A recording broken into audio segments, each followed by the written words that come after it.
Welcome to Hard Talk. I'm Stephen Sackur. Just days ago, the Israeli-Palestinian conflict appeared to be on the brink of a major shift. Israel's Prime Minister, Benjamin Netanyahu, seemed intent on annexing a major chunk of the occupied West Bank. The Palestinians and many beyond the region warned of dire consequences. But it hasn't happened yet. My guest is the outgoing Israeli ambassador at the United Nations, Danny Danon. Did Mr. Netanyahu blink in the face of international condemnation?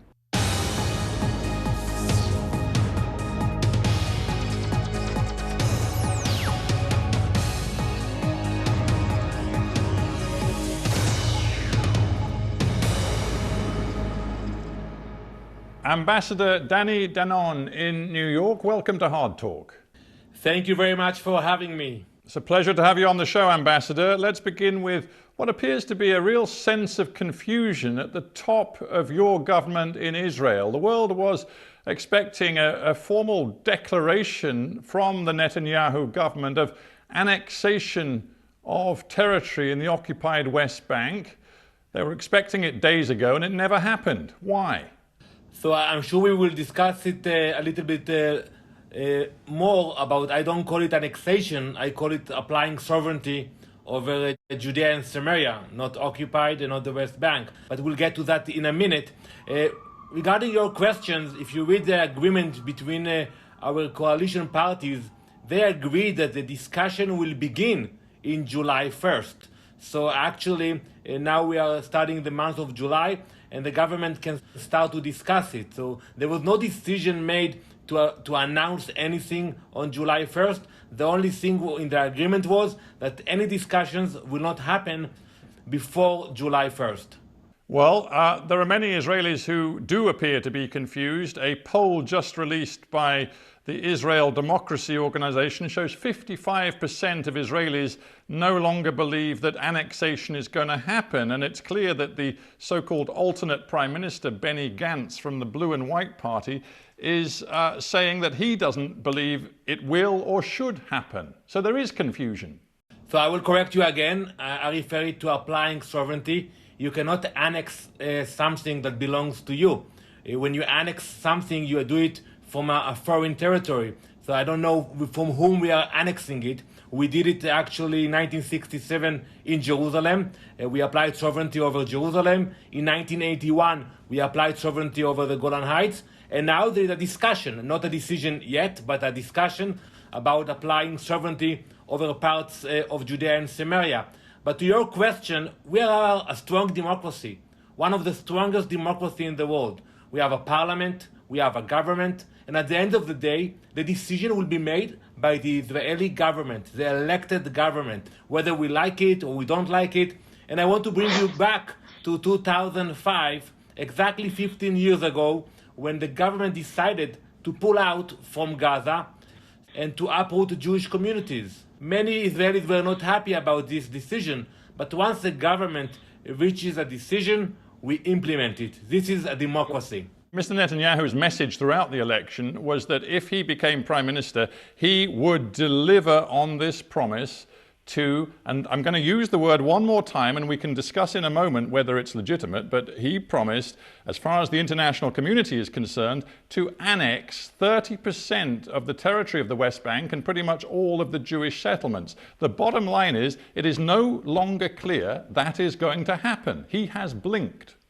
I don't agree with that. It is a unity government, but in the coalition agreement on this issue, the Prime Minister does not need the approval of Mr. Benny Gantz and his party. Unlike any other issues in the unity government, actually they have to decide about every decision, every agenda item in the government, but on this particular decision, the Prime Minister can bring it to the government. I agree with you. He will need to gather a majority in order to pass a resolution in the government. And we have to remember another point, that the Prime Minister said it many times, that we will coordinate it with the US, because it all started from the peace plan that President Trump presented. And we were willing to negotiate on this plan and to start to implement it. So any decision that will be made, it will be coordinated with our allies in Washington. Well, we'll talk at length about your allies in Washington in a moment, but now let's get to your point about legitimacy and the law. You say you reject the word annexation because you cannot annex what is yours. Do you believe in international law, Ambassador? Absolutely. And I explained to my colleagues in the Security Council about our rights to the land.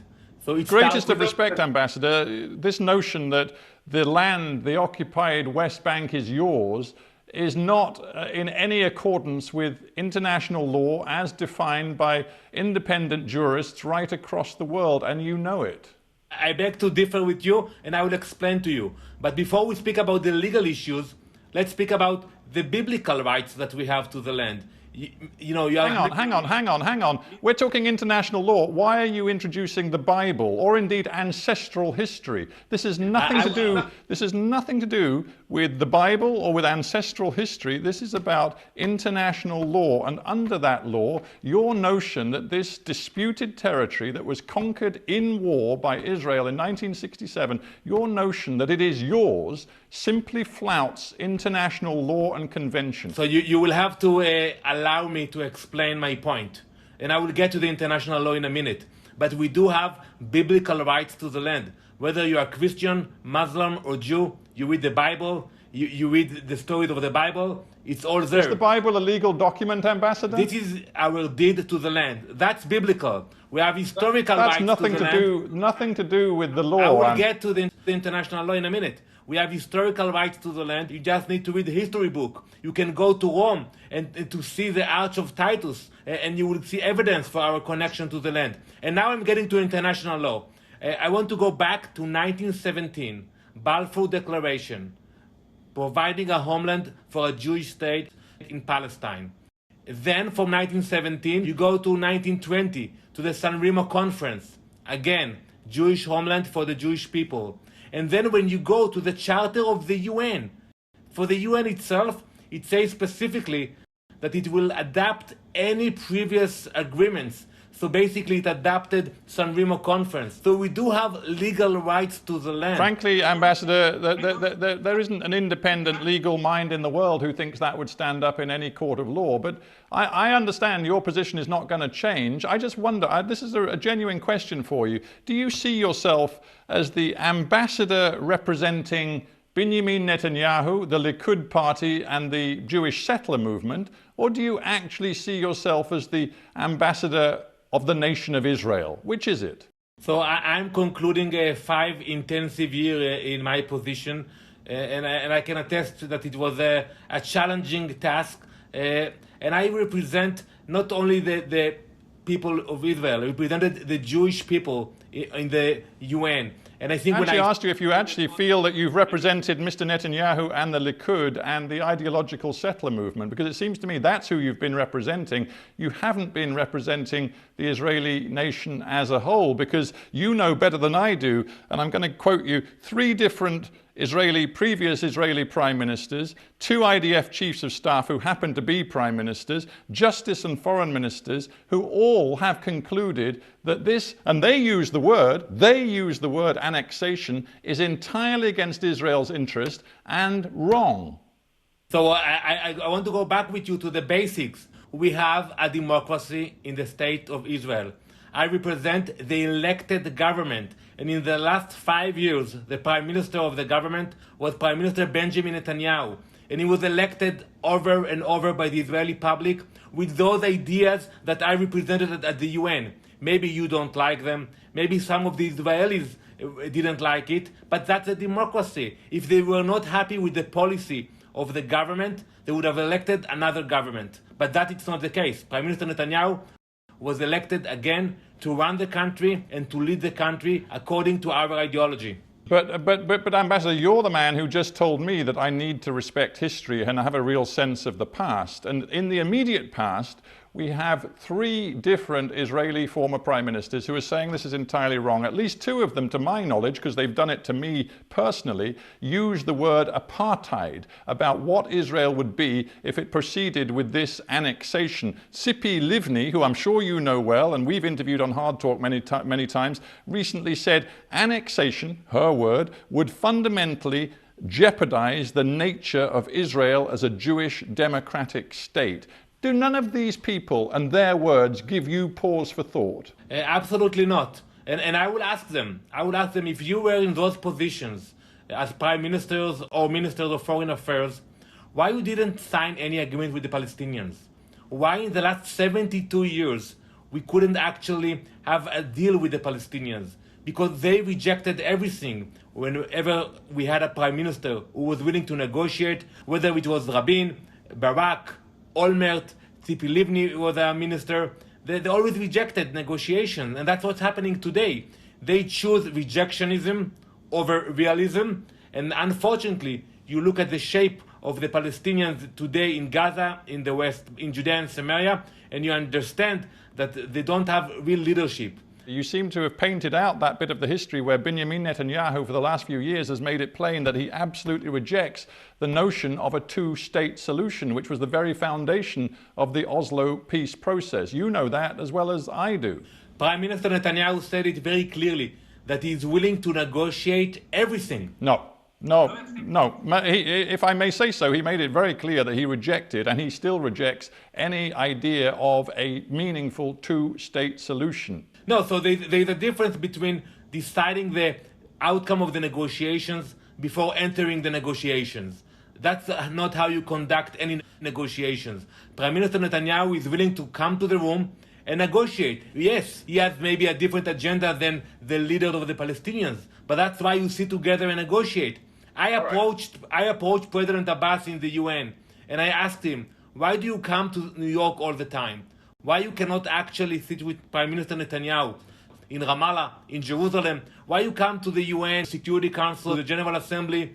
You don't gain much out of it. And unfortunately, they are not willing, even today, when we have new ideas coming from Washington, they're not willing to sit down and negotiate with us. Well, you talk about these new ideas from Washington. Let's talk about that in a bit more detail. Isn't the truth that the window of opportunity that you and Mr. Netanyahu have to complete this, let's call it annexation, at least I'm going to, the window of opportunity is closing. Donald Trump faces re-election in November. You've got just 4 months, and the polls suggest Donald Trump may well struggle to win that election. Joe Biden has already said, quote, "I do not support annexation.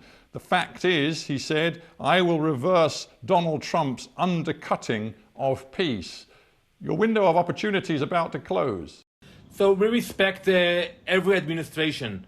And I worked with the previous administration, and I've worked with this administration. At the end of the day, the government of Israel will decide about the future of Israel. But Ambassador, you've spent 5 years in New York and in Washington too. You know the fundamental importance of the Israel-US relationship. You know that if Joe Biden wins the White House, this policy of Mr. Netanyahu's is dead in the water.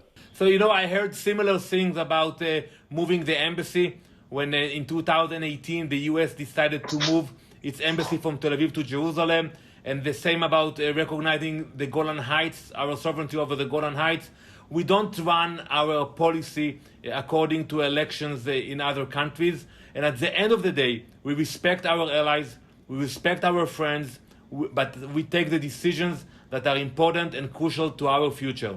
What about American Jews? The part of your mission and other diplomats' missions in the United States is to make sure that you have open channels of communication with the very important American Jewish community. Here is the words of Rabbi Eric Yoffe, who was president of the Union for Reform Judaism, which represents roughly 1.5 million American Jews. He says, quote, "On this annexation issue, American Jews are deeply unhappy. The monumental stupidity of this entire annexation enterprise has left American Jews shocked and panicked, not to mention puzzled and confused, and above all, angry."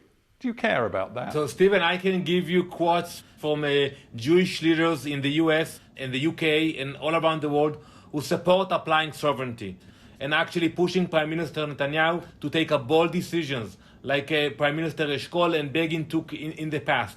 Yes, we listen to them, we talk with them, we are like family. But at the end of the day, the government of Israel will have to decide about it. They will have to take into consideration the relationships we have with the US, with the UK, with the EU, with our neighboring Arab countries. And I speak with many Arab leaders from around the world, and we listen to them. We will have to take into consideration all aspects and to reach a decision. That's why we elect a government.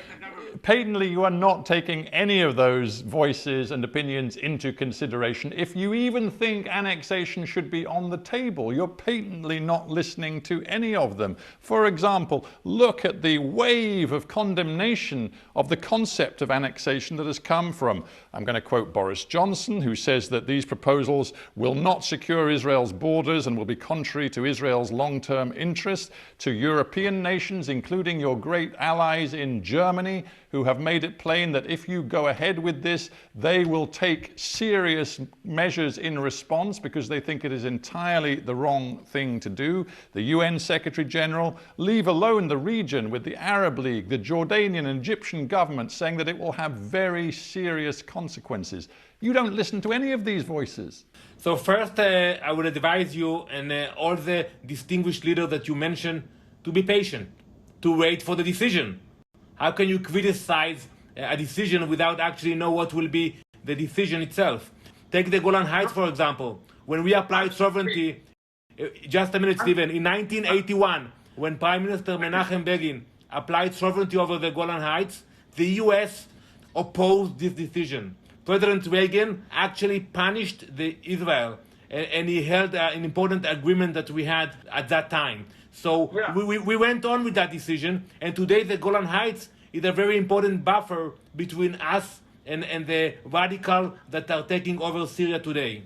I'm just interested, Ambassador, in a degree of reflection from you, because you're about to leave your post. You've been in post in the United States, in New York at the UN for 5 years. Do you not care about the looming isolation that Israel is going to face if Mr. Netanyahu makes good on his promises? I mean, you're a diplomat. Do you not care at all? Do you not see that there is a grave danger here for Israel? I care about that. And today there is no isolation. We have diplomatic relations with more than 160 nations. We work with many of the Arab countries in the region. But I don't think that strategy of threats is working on our decision makers. And that's what I tell my colleagues. Don't threaten us. Don't tell us what, if you do that, we're going to do that. Is that simply because Israel is currently in the hands of extremists? Is that why these words from the international community have no real import in Jerusalem? Because, frankly, the government right now is on an extreme course. Absolutely not. Again, you have to look at the facts. When you look at the coalition today, the right-wing party in our parliament is not part of the government. They're in the opposition. Actually, two of them.